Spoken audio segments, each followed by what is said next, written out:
O mesmo de sempre. Encontra-se depressivo e tem se mostrado refratário ao tratamento. Faço entrar, Manuel. Como é que tem passado, Cláudio? Cumprimentei-o, analisando em seu visível abatimento. Mais ou menos, respondeu-me, com a voz embargada. Anime-se, homem, eu quero morrer, doutor. Mas você já morreu, Cláudio. Eu não aguento mais. Não aguentar mais o quê, meu filho? Indaguei, sinceramente compadecido. Esta vida aqui, para mim, não tem sentido. Eu já não conseguia enxergar nenhum sentido nela quando estava na Terra, e, agora, muito menos ainda. Como assim, Cláudio? O senhor veja, doutor, a luta pela evolução. Eu não quero evoluir e não pretendo ser coisa alguma. Desde que eu me entendo por gente, é só problema. Eu gostaria de não existir. Não fale assim, argumentei, na tentativa de melhorar-lhe a autoestima. Todos somos filhos de Deus e fomos criados para a felicidade. Felicidade, doutor. O senhor me desculpe, mas eu não sei o que é e, a rigor, nunca me deparei com alguém inteiramente feliz. Para continuar vivendo, o homem mente para si mesmo. Estamos crescendo, Cláudio. Pela imperfeição que nos caracteriza, quase todos somos espíritos mais ou menos insanos. Você está assim porque se sente limitado. Acredite. Interesse-se pela alegria e a alegria haverá de se interessar por você. Crescendo para o quê? Qual a finalidade de tanto esforço? Alcançar a nossa integração com o Criador, nos realizarmos. E o que acontecerá depois? Admitindo como verdadeira a hipótese a que o Senhor se refere, o que haverá além? O descanso eterno? Ora, doutor, isso seria, antes, a eterna depressão. Passaremos a cooperar com Deus na sua obra, na condição de co-criadores, à semelhança de Jesus Cristo. Para morrer numa cruz? Não, doutor, o Senhor me perdoe, mas esse destino não me interessa. Eu não tenho a menor vocação para o sacrifício. Queria ser único e tão somente um homem comum, sem qualquer obrigação de nada. Porque criou Deus o bem e o mal? Porque ele não criou só o bem? Cláudio, meu filho, se você direcionasse a sua inteligência no sentido de encontrar respostas para as questões que transcendem. No entanto, você só conversa mediante pontos de interrogação, acrescentando angústia às suas próprias angústias. Pausando por momentos, para abrir uma janela e deixar correr no ambiente a brisa perfumada e fresca daquela manhã, continuei. Eu não tenho as respostas que você deseja, e o Senhor é um homem sábio. Quem, então, as terá, doutor? Ninguém, não é mesmo? O problema é que a vida não consegue explicar-se. Por esse motivo, eu aspiro ao não ser. Deus, ou seja lá quem for, não deveria ter me tirado da inconsciência em que jazia. Tomar consciência das coisas em torno, significa tão somente sofrer. Nada me interessa do que eu possa ver ou do que eu possa saber. Por isso, eu queria morrer. Você tem vivido muito ocioso. Ao que estamos informados, desculpe-me a franqueza, mas consta de sua ficha em nossos arquivos. Você desde sempre não tem se interessado por nenhuma ocupação em que se sinta útil. Trabalhar para quê? Não é que eu seja ocioso. Simplesmente não vejo motivo para empreender o que o tempo, inexoravelmente, haverá de destruir, Cláudio. Mas você está constatando que a morte é uma utopia. Em verdade, nada desaparece, a não ser para ressurgir numa forma mais aperfeiçoada. A nossa condição de seres imortais é irreversível, o que é uma lástima. O Senhor me entende, doutor. Eu jamais cometeria o suicídio. Ao que me lembre, nunca tentei contra a minha ou a vida de quem quer que seja. Não, eu jamais faria uma coisa dessa, mesmo porque as consequências para mim haveriam de ser mais danosas. Você está doente, meu filho. Todos somos vítimas de muitas patologias que nos acometem a mente. Admita a sua condição de espírito enfermo e aceite o tratamento que a misericórdia divina está lhe oportunizando nesta casa. Eu não tenho qualquer ânimo para me entregar à oração. Admito, sim, a existência de um Criador, pois, afinal de contas, o universo não poderia ter se feito por si mesmo, mas somos criaturas relegadas à própria sorte. Ninguém se interessa efetivamente por nós. Agora, Cláudio, você está faltando com a verdade. Como é que pode dizer que ninguém se interessa por você? Quem o trouxe a este hospital e quem é responsável pelas suas despesas? Porque, talvez, não exista amor no seu coração. Não duvide da existência do amor no coração de outras pessoas. Não se tome, meu filho, como medida dos seus semelhantes. Aproveitando que o paciente abaixara a cabeça, continuei a falar. Por que razão você acha que as coisas devem ser como supõe? Não nega aos demais, entre os quais eu me incluo, o direito de pensar de um modo diferente. O seu estado depressivo encerra um certo conteúdo de egoísmo, que, no fundo, é autossuficiência. Você não quer simplesmente ser mais um. Você quer que o Criador o cumule de privilégios, sem que, para tanto, se tenha disposto a derramar uma única gota de suor. No fundo, é como se dissesse assim: o Senhor me criou, que agora supra todas as minhas necessidades. Ora, meu filho, todas as coisas e todos os seres, desde o verme que se arrasta no subsolo, concorrem para a grandeza da criação. Não seja você uma nota dissonante na magnífica sintonia da vida. Abrace a humildade e aceite os desígnios que, em nosso atual estágio evolutivo, não podemos perscrutar. Se nada ainda sabemos do corpo que habitamos milenarmente, o que podemos saber do universo? Você tem se conservado de braços excessivamente cruzados, recusando-se ao serviço, porque sabe que servir significa doar-se. E você não quer se entregar a ninguém. Desista dessa ideia de morrer e não prossiga com chantagens emocionais, com evidentes prejuízos para si mesmo. A sua ascensão, Cláudio, pode começar através de uma simples vassoura, desde, é claro, que se decida a empunhá-la. Mas eu vivo, Doutor Inácio, no mundo das ideias. A vida é uma ideia que Deus tirou do papel, meu filho. Se os filósofos não tivessem apenas especulado a respeito da verdade, o mundo em que vivemos e nele tornaremos a viver seria bem melhor. Os que agem mais e questionam menos são sempre mais felizes do que aqueles que simplesmente indagam. As respostas que almejamos, sem exceção de nenhuma, se encontram dentro de nós. Os grandes luminares da espiritualidade tão somente nos ensinaram o caminho que nos cabe percorrer. O paciente, que eu conhecia de velho, transitoriamente silenciar em seus argumentos, é possível que, daí a mais uns 15, 20 dias, ele solicitasse uma nova audiência comigo e, outra vez, me obrigasse a me superar em meus argumentos, para não me deixar afetar pelos seus sofismas. Ao se preparar para se retirar, como de hábito, ele repetiu o que sempre me dizia. Eu vou pensar, pense, meu filho, mas, enquanto pensa, dê ocupação às suas mãos. A metade de nossas dúvidas concernentes aos enigmas da vida são respondidas pelo trabalho. E a outra metade, doutor? A outra metade será respondida quando deixarmos de simplesmente cumprir o dever de cada dia, para passarmos a amar aquilo que fazemos. Interrompendo-nos sob a minha orientação, Manuel Roberto anunciou a presença de Clementino, que, igualmente, esperava para falar comigo. Com certeza, não de todo satisfeito com o diálogo que entabuláramos, Cláudio se retirou e Clementino, que fora médium no mundo, adentrou o gabinete. 13. Antes que retratemos o curioso e elucidativo caso de Clementino, faz-se-me ter uma explicação.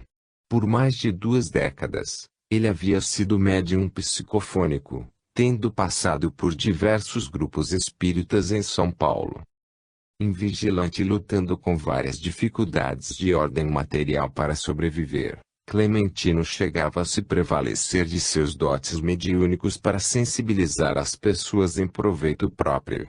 Ora incorporava os espíritos que por ele se manifestavam, com maior frequência o irmão Afonso, entidade que com ele se compromissara desde vidas anteriores, ora detectava-lhes a presença através da vidência. Emocionalmente afetado, nosso irmão, em sua condição de medianeiro, vivia de maneira oscilante, raramente se dando ao trabalho de ler alguma obra que pudesse esclarecê-lo. Embora sem recursos financeiros, gostava de se apresentar bem cuidado e ostentava um grande anel de ouro e rubi no dedo anular da mão esquerda. Tomava aos amigos empréstimos que nunca conseguia saldar e emitia vários cheques sem fundos. A verdade é que não se podia contar com ele, o que os companheiros não podiam deixar de lamentar, visto a espontaneidade com que caía em transe e transmitia orientações do espírito que se identificava como irmão Afonso.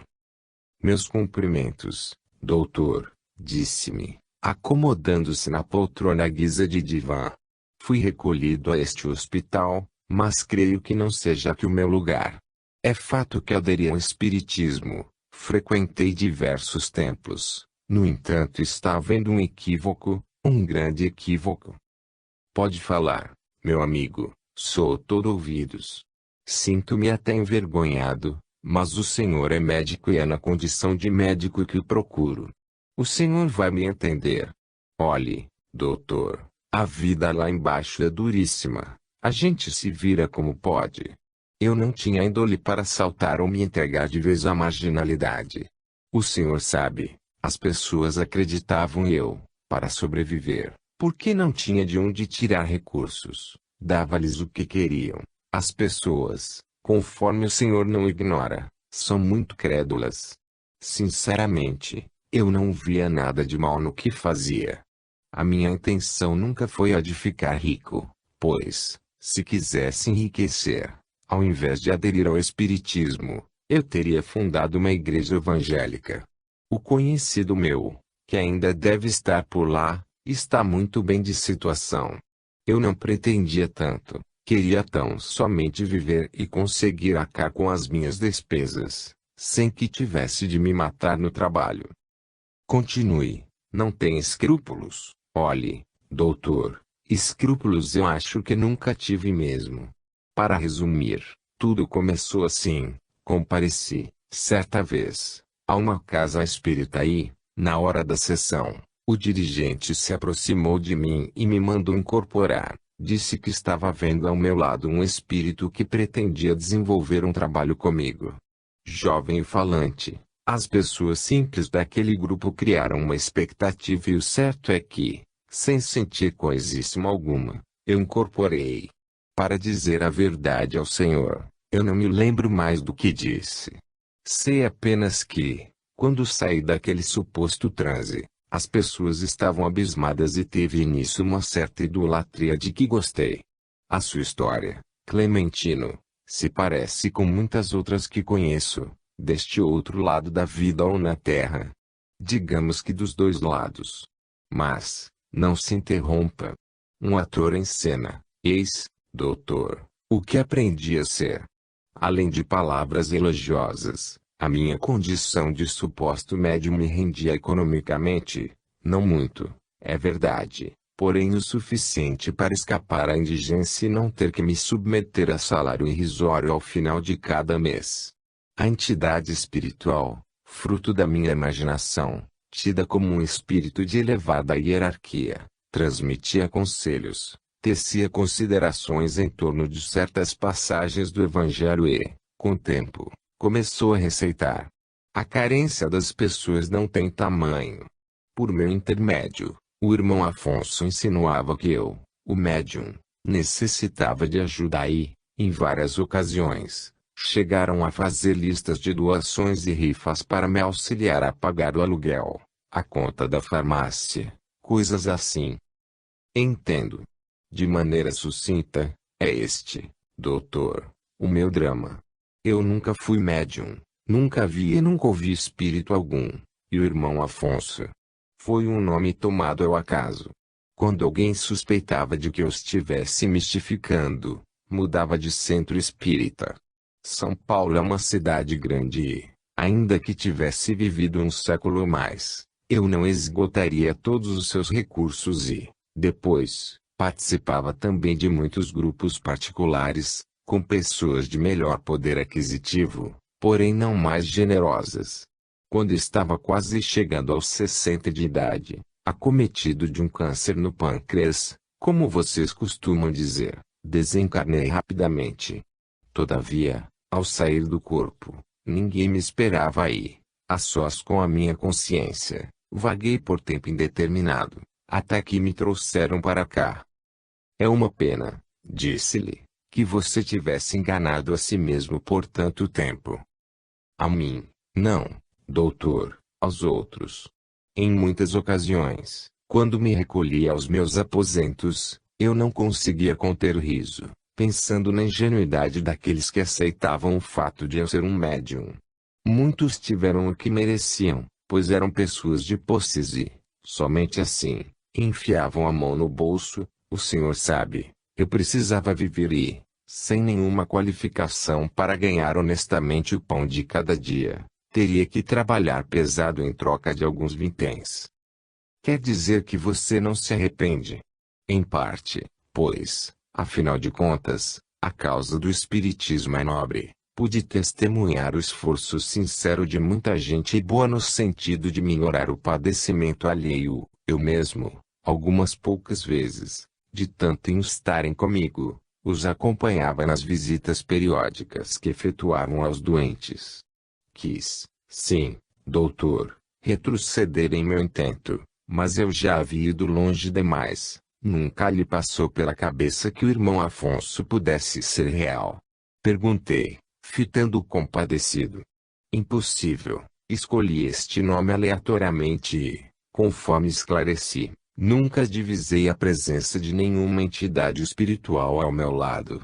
A minha intenção era de obter prestígio e dinheiro. Em troca, tinha apenas que pronunciar algumas palavras confortadoras, sem, inclusive, me preocupar com o português correto.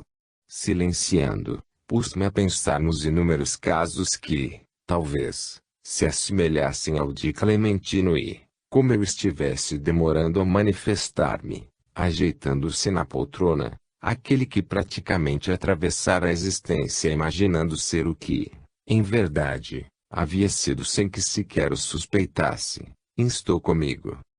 Diga-me algo, doutor. O seu silêncio prolongado pesa-me na consciência qual se eu fora culpado.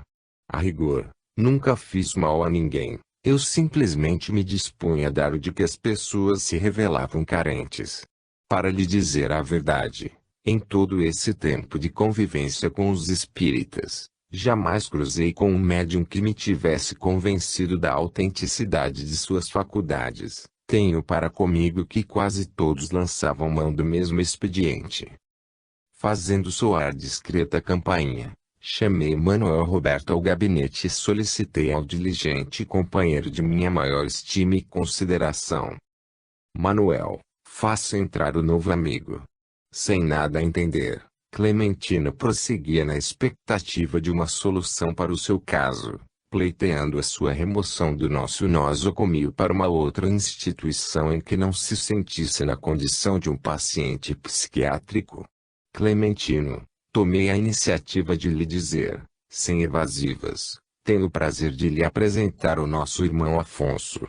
O benfeitor que você criou sempre existiu, como? Redarguiu, boquiaberto. Não pode ser. Vocês estão tentando me enganar. Isto aqui, é, de fato, uma casa de loucos. Estendendo-lhe a destra com visível desapontamento estampado na face, a referida entidade espiritual lhe inquiriu. Nem me tendo, agora, diante de seus olhos, você não me crê real? Sou eu mesmo, Clementino, que me cansei de, por seu próprio intermédio, tentar alertá-lo inúmeras vezes. Sou eu que, de todas as formas, procurei despertá-lo, Para que você não continuasse sendo a maior vítima de si, sou eu o personagem que você mistificava e a quem, concentrando-se apenas em seus interesses mesquinhos, se mostrava completamente insensível. 14. Chega, chega, bradou Clementino, tentando tapar os ouvidos com as mãos. É uma armação. Vocês estão armando contra mim. Com certeza, querem me enlouquecer, para que a minha presença continue a se justificar neste hospital. Não, não é verdade.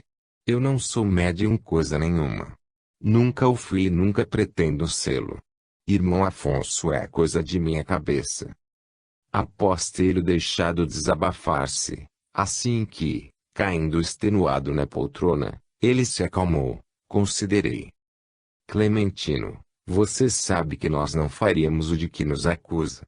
Lidando diretamente com a verdade, você a ignorou o tempo todo. Não fuja, agora, ao indispensável confronto consigo mesmo. Ninguém está aqui para condená-lo e, sequer, repreendê-lo. Como você mesmo observou, casos semelhantes ao seu existem há centenas. Quantos, efetivamente, não estão à altura da confiança que lhes é depositada pelo alto? Quantos fazem de conta ser o que são?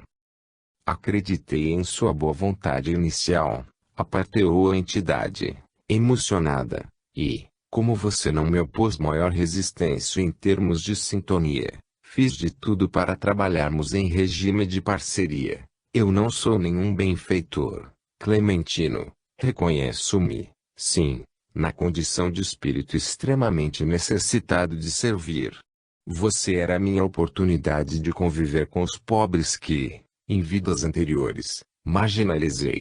Instruído, por minha vez, por espíritos de elevada hierarquia, eu, por seu intermédio, tentava reproduzir os ensinamentos que recebia, mas era sempre para você mesmo que eu falava em primeiro lugar.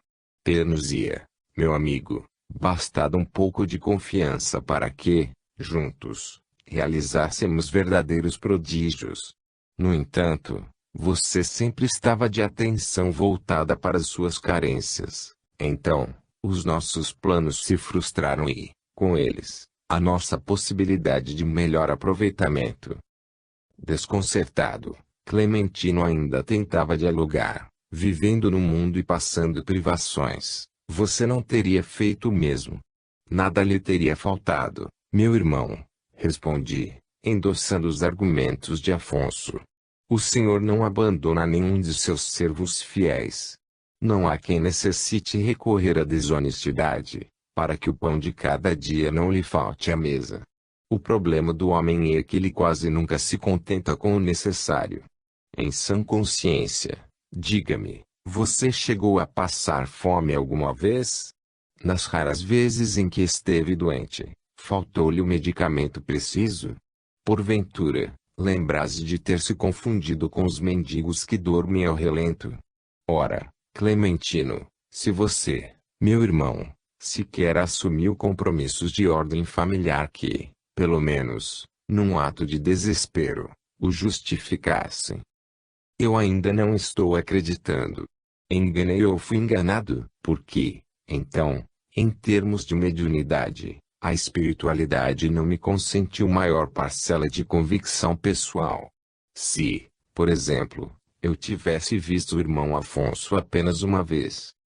Não se dê, meu amigo, excessivo valor, advertiu, não se superestime. Acaso você, sem o respaldo do espírito que o tutelava, se julgaria capaz de manter-se na ativa durante tanto tempo, orientando quem o procurava com semelhante propósito? Onde é que encontrava tanta inspiração e tantas ideias para falar de público? Fora do transe, você não saberia indicar alguém o endereço da própria casa. Quantos livros espíritas leu? Ao menos, teria corrido os olhos alguma vez pelas páginas do Novo Testamento. Perdoe-me, Clementino, emendou Afonso, sem disfarçar o constrangimento, mas, às vezes, do ponto de vista psíquico, eu me impunho excessivamente a você, conhecendo as suas limitações, Quando o ensejo me favorecia, eu me aprofundava no transe. Os nossos irmãos não tinham culpa, se não conseguíamos formar a parceria ideal, você não acha? Seria justo fazer com que os necessitados que recorriam a nós pagassem pela nossa leviandade e insensatez. Por que você diz nossa? Indagou Clementino, franzindo o senho. Porque a consciência não me permite isentar-me inteiramente de culpa, conforme lhe disse, eu não me considero um benfeitor. Quem é você, afinal? Em passado recente, creio, que seja este o momento de o dizer, eu e você fomos pai e filho e, infelizmente, eu abandonei, a você e a sua mãe. Talvez seja este um dos motivos de sua rejeição. Não havia muito mais para ser dito. Afonso abraçou Zé Clementino que, mantendo-se impassível, consentiu que aquele que lhe fora genitor no pretérito chorasse sobre o seu ombro. Perdoe-me, meu filho, perdoe-me. Eu tentei de todas as formas. Abandonei-o sim, mas porque sua mãe me trocou por um homem muito rico que, por sua vez, nada lhes deixou por herança. O que haverá de ser doravante? Balbuciou, por fim, o medianeiro desencarnado que criara uma aversão contra o pai, que tentara se redimir junto ao seu afeto. Quem sabe, respondeu Afonso, possamos vivenciar uma nova experiência no corpo. Você me aceitaria, de novo, na condição de pai? Com o olhar perdido no horizonte, Clementino disse com certa frieza. Eu vou pensar, mas não lhe prometo nada. Depois de ter conduzido Clementino e Afonso para fora, encaminhando-os a seus respectivos pavilhões, Manuel Roberto retornou e, encerrados os atendimentos programados para aquele período do dia, entramos a conversar. Doutor Inácio, comentou comigo o prestimoso companheiro de tantas lides, fiquei impressionado com a revelação de Afonso. Em que aspecto? Interroguei, brincando com um pequeno calidoscópio sobre a mesa que, de acordo com a incidência de luz, projetava a imagem de um arco-íris. Quando ele se referia à versão do médium, ou seja, a indiferença de Clementino para com a sua presença espiritual, Manuel, essas reações são mais frequentes do que supomos. Os desencarnados arrependidos de seus equívocos tentam se aproximar daqueles dos quais, por um motivo ou por outro, se afastaram nas experiências que vivenciavam em comum sobre a Terra. Na condição de espíritos libertos das injunções do corpo material, conscientes dos erros perpetrados, envidam esforços no sentido de recuperar o tempo perdido, mas, quando a parte que se considera prejudicada não se mostra disposta a perdoar, nada feito. A rejeição de um espírito em relação ao outro, ao extrapolar, dificulta, inclusive, que se reaproximem, de livre e espontânea vontade, através dos laços regenerativos da reencarnação. Por esta razão, os abortos não provocados para os quais a ciência médica não encontra nenhuma explicação. Se os homens compreendessem o valor do perdão, muitos problemas seriam solucionados no nascedouro e, então, não se prolongariam no tempo, arrastando-se, indefinidamente, de uma existência a outra. O perdão, no entanto, é uma atitude que simplesmente se adia, pois, sem se libertar dos pesados grilhões do ressentimento, não há quem consiga avançar. Quem necessita de maior claridade em torno dos próprios passos, há de trabalhar para diminuir a extensão da sombra em derredor. Quando nos convencemos de tal realidade, decidimos pela iniciativa de perdoar. Ou de pedir perdão, exatamente, como no caso em pauta. Afonso está empenhado em obter o perdão de Clementino, que, por sua vez, não se mostra muito disposto, principalmente, após ter se complicado ainda mais. E que precisa entender que, sem a prática da indulgência, ainda mais se complicará. Fora da tolerância fraternal, não existe caminho para a paz. Na opinião do Senhor, o que mais colaboraria no sentido de que não nos mostrássemos tão resistentes ao perdão? Sem dúvida, Manuel, é a autoanálise. Convém que, periodicamente, façamos uma avaliação sincera do que somos, pois quem se dispõe, sem subterfúgios, a uma investigação de natureza íntima, concluirá, sem dificuldade, que, nas mesmas circunstâncias que compeliram alguém a agir conforme repreende, ele não teria se saído melhor. Quem, de quando em quando, não se exercita, colocando-se no lugar do outro.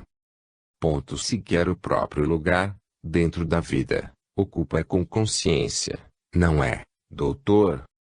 Correto. O caminho é o da humildade, sempre. A não ser assim, preparemo-nos para recapitular a lição. 15. No outro dia, pela manhã, a rotina abençoada do trabalho me esperava. Sinceramente, eu não sei por que os homens se queixam tanto da rotina em suas atividades no mundo. Não fosse pelo dever que somos chamados a cumprir, o que haveríamos de fazer? Além da morte do corpo, nos defrontamos com a mesma necessidade de continuar trabalhando e, tanto na terra quanto no mundo espiritual, quem não busca se ocupar positivamente, termina por ceder às sugestões das trevas. As tarefas do hospital me absorvem completamente, pois eu não me limito a dar ordens àqueles que permanecem sob a minha orientação. Interesso-me por cada caso em particular e sinto-me responsável pelos internos de todas as procedências. Apenas quando me encontro em atividade na crosta que eu me permito eximir de lidar diretamente com os nossos pacientes, não que me considere indispensável. Graças a Deus, contamos com uma equipe, unida e organizada, que sempre trabalha com a mesma intenção de ser útil. Se faço questão de me envolver diretamente, é porque, de igual modo, me vejo na condição de espírito doente, sem nenhuma previsão de alta hospitalar. Dr. Inácio, falou-me Manuel Roberto, que, incansável na paciência, se dispunha a me assessorar. O Antônio está aí fora e deseja falar com o senhor. Imaginando do que se tratava, respirei profundamente, procurando me munir da necessária calma, e pedi que o referido paciente entrasse. Doutor, foi-me dizendo logo, mal tendo colocado os pés em meu gabinete, estou aqui para fazer uma reclamação. Primeiro, Antônio, reagi, tentando conter-lhe o ímpeto. Nos cumprimentemos como dois bons amigos que somos. Como é que você tem passado? Bem, até ontem, e muito mal, de ontem para cá. Relaxe e se sente, para que possamos conversar com calma. Ao contrário do que, às vezes, digamos no mundo, até para a morte existe solução, a eternidade está aí, à nossa espera. Estou convencido, no entanto, de que existem problemas piores, quase insolúveis, principalmente quando querem nos obrigar a aceitar determinada situação. Quem está querendo? Perguntei, com o propósito de convidá-lo ao exercício da reflexão. Eles, quem, Antônio? Seja mais claro, aqueles, doutor, que de mais alto determinam, o senhor sabe a que estou me referindo. Os que determinam de mais alto possuem maior sabedoria. Não é o que vim aqui discutir com o senhor. O problema é que eu não aceito. Não estou preparado. Não quero e não aceito. Se temos a eternidade, vamos deixar para depois. Deixar para depois, quando? Se depender da minha vontade, nunca. Por favor, Antônio, detalhe. Quem sabe, conversando, poderemos equacionar o problema, não é? Desse jeito, não. Se eu nem sequer quero vê-lo, quanto mais renascer na condição de filho dele, o renascimento no mundo, em qualquer circunstância que se dê, é sempre uma bênção. Não estamos em condições de fazer exigências. São as nossas ações, Antônio, que têm força reivindicatória, não as nossas palavras, doutor. Sem meias palavras como o senhor gosta, eu tenho nojo daquele homem. Só de pensar nele, eu sinto asco. Prefiro nascer sem pai. Eu não sei como puderam se juntar, assim, duas pessoas tão diferentes. Eu tenho verdadeira veneração por Eulália, mas uma tremenda rejeição por Ambrósio. Ser filho de Eulália é tudo o que eu mais queria, no entanto de Ambrósio eu só quero distância. A nossa aproximação, como pai e filho, só fará aumentar o ódio que sinto por ele. A reencarnação não nos é facultada para que possamos atender aos nossos caprichos. A Terra é um educandário.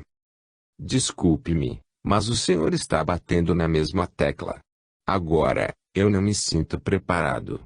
Necessito, doutor, de maior tempo, para esquecer o que ele me fez. As feridas que ele me abriu no espírito ainda não cicatrizaram. Não ignore as circunstâncias que estão se juntando para a sua vitória. Amanhã ou depois, a nossa Eulália pode não lhe estar mais disponível. O que, em você, é maior, o amor que sente por ela ou o ódio que sente por ele? Eu não tenho resposta para esta pergunta. Aquele sujeito, que pretende ser meu pai, é asqueroso. Eu não sei como Eulália se submeterá a deixá-lo tocar-lhe a mão. Todos pertencemos a Deus. Com toda a consideração que você fez por conquistar aqui, digo-lhe que não somos muito diferentes uns dos outros. Você pode até não concordar, mas é verdade. Herdar alguma coisa daquele homem, nunca. Ainda se fosse tão somente o dinheiro que ele me furtou, eu aceitaria de bom grado, mas, não, querem me constranger a renascer daquele corpo que abomino. O senhor já imaginou, doutor Inácio? Ponha-se no meu lugar. Nós éramos sócios e ele me traiu, furtou-me tudo, dinheiro, família, felicidade. Fui eu que, praticamente, o tirei da sarjeta, para ele ficar com tudo que era meu. São outros agora os sentimentos de nosso Ambrósio. Ele está arrependido e disposto a lhe devolver tudo, dinheiro, família, felicidade. Eu não acredito nele, é um mentiroso. Tenho certeza de que trairá a confiança de Eulália e nos abandonará na primeira oportunidade. Vamos dar-lhe um crédito. Depois, o mundo hoje é diferente do que o era no passado. As leis que protegem a família são muito mais rígidas e severas. Ele está habituado a corromper consciências. Vê-se que, por aqui, ninguém o conhece como eu. Falsificou-me assinaturas e comprou, inclusive, o meu advogado. Tornei-me um alcoólatra por causa dele e fui, mais cedo, ao encontro da morte. O que estão pretendendo de mim é um absurdo. Ambrósio deveria estar nas trevas e não, pelo que estou sabendo, prestes a se casar com Eulália. Antônio, às vezes nós nos tornamos piores do que aqueles que nos prejudicam. De certa forma, quem não perdoa a agressão não difere muito do agressor. Quem não perdoa age de caso pensado, ao passo que o ofensor pode ter agido levado por um impulso momentâneo. Concorda? Não, no nosso caso, não. Ele planejou tudo meticulosamente. Imagine-se voltando à terra, indefeso no berço, à mercê de uma víbora. Receber nas minhas faces de criança os beijos paternos daquele homem. Nunca. Eu prefiro nascer como uma excrescência da natureza. Herdar da carne dele, daquele ser ignóbil. Sentir na minha boca o hálito que pertence a ele. Ser acompanhado, em meu próprio corpo, pelo cheiro dele o resto da vida. Não, doutor, o senhor vai ter que me ajudar. Sinceramente, eu jamais me vir às voltas com tais argumentos. De pé, próximo à porta, Manuel Roberto permanecia em silêncio, na expectativa de que eu pudesse convencer Antônio a aceitar a paternidade de Ambrósio, pois, afinal de contas, Eulália reencarnara confiante na intervenção do mundo espiritual, para que aquele drama se solucionasse. Observando que eu emudecera, Antônio foi se sentindo incomodado e, aos poucos, igualmente parou de falar. Levantei-me, aproximei-me da janela e pus-me a observar a movimentação lá fora. Dezenas de espíritos quase em completa demência vagueavam no pátio da instituição, articulando inaudíveis palavras e gesticulando a esmo. Como é, doutor? Voltou o paciente a interpelar-me, incomodado pelo mutismo a que eu me entregara. O que é que o senhor me diz? Meu filho, respondi, com grande sensação de impotência no espírito, eu não tenho nada mais a lhe dizer. Se você prefere assim. Os que se situam acima de nós têm melhor visão do futuro, eles não se arriscariam a que ainda mais nos comprometêssemos, perante a lei de causa e efeito. Se os nossos benfeitores endossam o seu retorno à Terra, nas condições que você não quer admitir, é porque demonstram ter maior confiança em você do que você mesmo. Lamento que, diante dos seus argumentos, eu nada mais tenha a acrescentar. Seja como for, a sua situação atual não se compara daqueles nossos irmãos que estão se arrastando lá fora. Muitos deles tudo dariam a fim de receber no mundo um corpo qual o que lhe está sendo oferecido. Infelizmente, reencarnarão em condições de grande precariedade física. 16. Percebi que as minhas palavras haviam sensibilizado Antônio e, embora decidido a encerrar a entrevista, ainda acrescentei. A maioria daqueles que podemos avistar da janela regressará ao mundo, só Deus sabe como. Dementes como muitos deles se encontram, talvez sequer possam contar com o apoio da família, que se sentirá tentada a interná-los e a esquecê-los nas instituições que se dispuserem a acolhê-los. Desde crianças, sofrerão marginalização de toda espécie e, vítimas do preconceito social, terão, com certeza, aumentado o peso de suas provas. Raros, Antônio, e dentre eles nós nos encontramos, os que estão em condições de reclamar direitos a que não fizeram jus. Por enquanto, você está sendo convidado a participar do planejamento das lutas que o esperam em um novo e necessário renascimento. Mas, reflita, pode ser que, amanhã, premido pelas circunstâncias, que tanto se alteram na Terra quanto no mundo espiritual, você não tenha mais qualquer opção. Sinceramente, caso estivesse em seu lugar, principalmente tendo acesso ao próprio currículo espiritual, eu não hesitaria, aceitaria o oferecimento dos nossos benfeitores e me esforçaria para me apassivar a tal ponto, que o esquecimento do passado em mim sequer existisse em forma de reminiscência. Quando terminei de falar, a entidade me olhou de maneira significativa e, tocado pelas minhas ponderações, perguntou-me: o senhor acha que não há perigo? Eu tenho receio de odiar Ambrósio e de agravar ainda mais o nosso relacionamento. Eu não sei como reagirei ao senti-lo me tocar. Se, quando eu podia me defender, ele me enganou, o que não fará comigo se, porventura, me identificar à presença? Ambrósio é apaixonado por Eulália e jamais seria capaz de algo fazer contra o filho que lhe resumirá todos os sonhos de ventura. Você será filho único e, portanto, centralizará todas as atenções de sua futura mãezinha de seu futuro genitor. É possível que, no começo, ele se sinta um tanto enciumado, inconscientemente. É possível que chegue a cogitar de antiga presença do adversário de outras eras junto ao coração da amada. Todavia ele também estará sob o abençoado véu do esquecimento. Entregue-se, confiante, Antônio, e não deixe escapar a oportunidade de crescimento que a vida lhe oferece. Tudo está pronto para recebê-lo, mas, se você se negar a renascer agora, a imprevisibilidade é que haverá de nortear-lhe os passos daqui para frente. Daqui a mais 10, 20 anos, quem estará disposto a acolhê-lo no mundo na condição de filho? Inclusive, correria o risco de se comprometer com outro grupo de espíritos, agravando, assim, as suas provas. E não diga que não reencarnará, porque, todos, mais dia, menos dia, nos veremos impelidos pela lei, à maneira dos retrógrados que se sentem incomodados pelo progresso no castelo de suas arcaicas concepções, nos defrontaremos com a necessidade de mudar. Antônio silenciara completamente. Quando, por fim, ousou levantar os olhos na minha direção, questionou-me: o senhor tem certeza do que está me dizendo?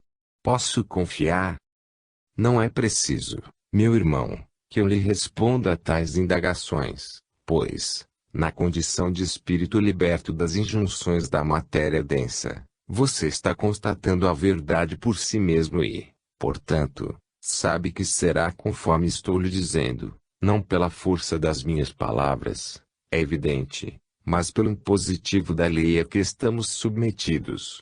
O espírito mais recalcitrante acabará por se render aos irrefutáveis argumentos do tempo e dobrará serviço diante dos sábios desígnios do Criador.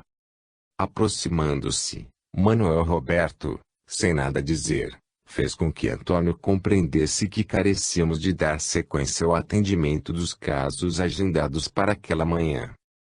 Desculpe-me, doutor, a exaltação inicial, disse-me o paciente, preparando-se para se retirar. Não se preocupe, redargui, abraçando e acompanhando-o até a porta. Ante a proximidade de uma nova experiência no corpo, quase todos nos sentimos assim. É natural. A expectativa da reencarnação é mais dolorosa do que aquela que nos acomete quando estamos prestes a desencarnar.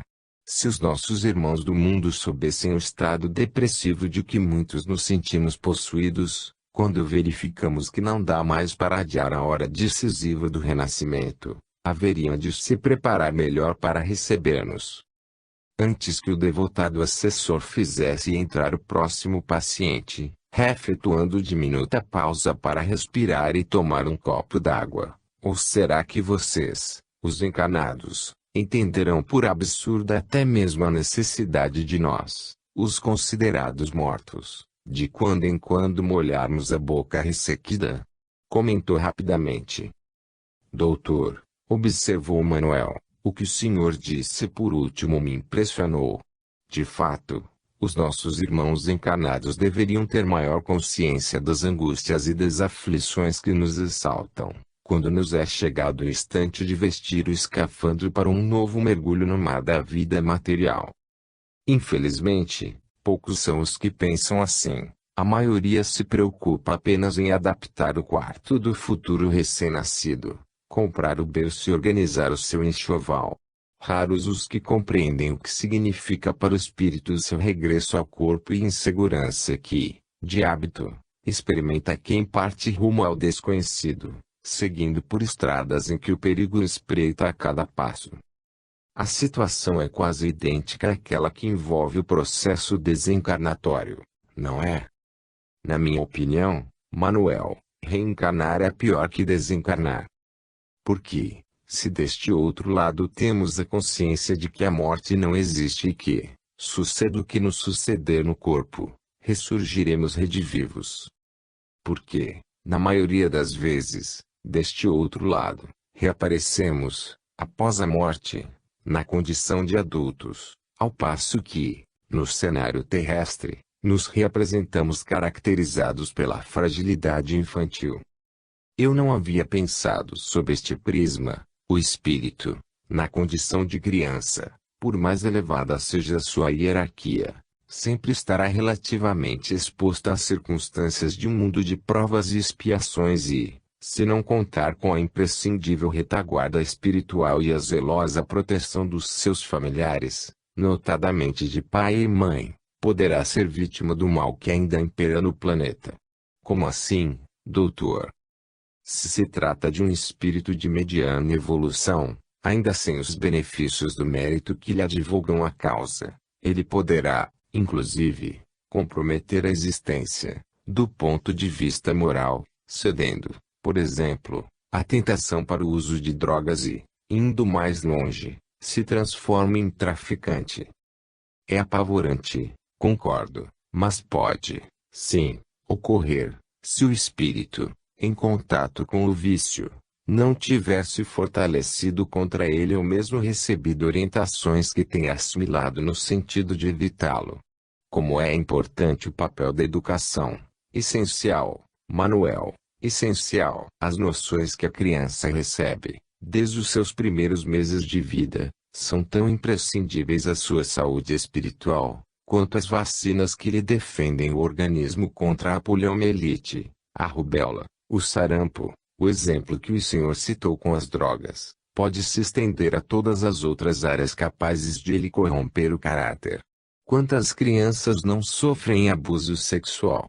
Como haverá de ficar a cabeça de uma delas, vítima de pedofilia ou de seguidos espancamentos dentro de casa? Doutor Inácio, perdoe-me a insistência, mas como situamos dentro do contexto a problemática das provas? As nossas provas, Manuel, não se referem apenas e tão somente às consequências do passado. Procuremos ampliar a respeito o horizonte do nosso entendimento. Nos trechos mais perigosos de uma rodovia, onde há maior índice de acidentes, existem múltiplos sinais de advertência, o que não quer dizer que não possamos nos deparar com um imprevisível buraco na pista ou mesmo com um descuido de nossa parte ao volante do veículo que conduzimos. Preocupado com quem estava me aguardando lá fora, concluiu. O espírito, que já fixou em si determinados valores éticos, não cai, mas aquele que moralmente ainda não se firmou pode cair. De que valem os conselhos de um pai aos ouvidos do filho que com eles não se coloca em sintonia? Por acaso, estaríamos sempre atentos à voz da consciência, que nos adverte que, só por si, bastaria para evitar-nos a queda. O homem não cai porque esteja à mercê do que é capaz de provocar-lhe a queda, mas, sim, porque, no uso de seu livre-arbítrio, delibera expor-se aos perigos do abismo que se lhe escancara. 17. Assim que Orlando adentrou o gabinete, foi logo dizendo: Doutor Inácio, eu estou com medo de voltar à Terra. Sei que estou recuperado. O tratamento que recebo tem sido eficiente, mas temo um novo fracasso. Aqui tudo é mais simples do que no mundo. As afeições são mais sinceras e somos, uns com outros, naturalmente solidários. A minha última experiência na condição de médium foi muito dolorosa. Enfrentei a inveja e ciúme dos companheiros, que me olhavam como se eu fosse um ser estranho, questionavam a minha vida pessoal e levantavam suspeitas descaridosas contra mim. Quantas humilhações padecer, meu Deus! O médium é alguém que vive cercado de pessoas, mas, no fundo, amarga a solidão. O Senhor conhece de perto o nosso drama. Está se aproximando a hora da minha volta, porém, outra vez, o casamento não estará em minhas cogitações e antevejo as mesmas lutas. Como poderei vencer, se já me sinto derrotado por antecipação? Compreenda, eu não estou me queixando. A mediunidade é uma bênção, todavia. Ouvindo-o sem interrupção, assim que o referido irmão efetuou uma pausa em sua argumentação inicial, começamos a dialogar. Orlando, se você recuasse agora, seria provável que a sua situação viesse a se complicar. Você não está preparado para fazer outra coisa. Não se trata de imposição, mas de lógica e conveniência. O estágio realizado por você em nosso hospital ser-lhe-á muito útil, sabe, por exemplo, se desviar do caminho, o que o espera. A doutrina avançou muito e, relativamente, as dificuldades diminuíram. A tarefa missionária que nosso irmão Chico Xavier cumpriu entre os homens facilitou as coisas para os médiuns. Hoje, desfruta-se de uma maior liberdade de pensamento e o fanatismo religioso vem perdendo força gradativamente. No entanto, doutor, ambos não desconhecemos o fato de que a intolerância maior para com os médiuns parte dos próprios espíritas, ao invés de palavras de incentivo, críticas e acusações. De que forma evitar a tristeza e o desânimo? Em verdade, o espiritismo progrediu. Mas, em termos de vivência do Evangelho, nós, os espíritas, ainda deixamos muito a desejar. Sinceramente, eu estou com medo da discriminação. O senhor talvez não saiba o que é ser vítima da maledicência. Quem foi que lhe disse que eu não sei? Embora não tenha sido médium, na acepção da palavra, senti na pele as calúnias que os adversários da doutrina urdiam contra mim. Mas, pelo menos, era respeitado pelos irmãos de crença. Respeitavam-me mais, Orlando, pelo meu título de doutor e pela minha posição social, do que propriamente por ser espírita. Fazia-me, sim, muitos deles, oposição velada e, aos meus ouvidos, de quando em quando, chegavam as coisas horrorosas que diziam a meu respeito. Eu os mandava as favas e prosseguia trabalhando. Alguns, mais tarde, tive a oportunidade de hospedar nas dependências do sanatório. O espírita, sem humildade, padece de uma espécie de delírio de grandeza espiritual, considera-se infalível mais do que os outros, mormente quando ocupa uma posição de liderança. Quanto iludimos a nós mesmos! Porém, ao nos sobrevir a desencarnação, quanto nos pesa o confronto com a realidade. Serei só eu e a minha mãe, que, logo após me conceber, envivará, crescerei ao lado dela, recebendo-lhe a proteção e protegendo-a, por minha vez.